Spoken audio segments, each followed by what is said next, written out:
I started Epitaph Records out of necessity. I used to play in a in a punk rock group called Bad Religion. Sometimes truth is stranger than fiction.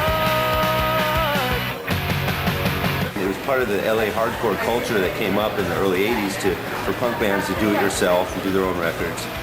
We were high school kids and we had a band and we were having fun. We decided to make our own 7-inch and we needed a name to put on the 7-inch, so Epitaph. And so in 1980, with a $2,000 loan from his father, Brett Gurewitz got into the record business.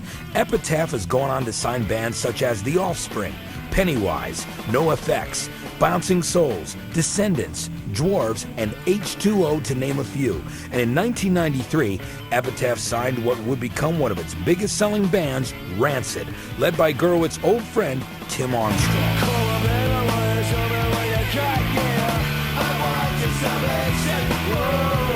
I watched Brett build Epitaph, you know. I mean, and he exemplified it from, you know, with an example of his own band, Bad Religion. He believed in us when we felt like no one else did. Epitaph's all-time biggest selling band, The Offspring, and even Bad Religion itself eventually jumped to major labels.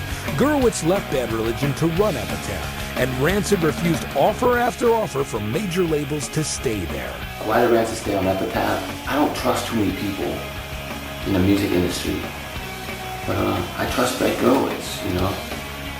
He's my friend, I trust him. Almost every year, all Epitaph bands, you know, have the decision whether they want to stay with us or move on.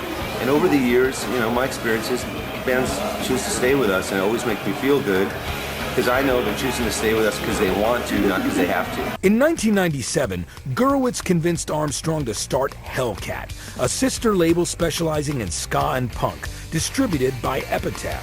I said, you know, we should do a label together, you know, because he's an expert in certain types of music that I'm not, and we love doing music together, and he liked the idea, and it just came, you know, that's how it happened. From its first release, the $5 compilation Give 'Em the Boot, Hellcat has gone on to sign a dozen bands including Hellcat, US Bombs, and Dropkick Murphys.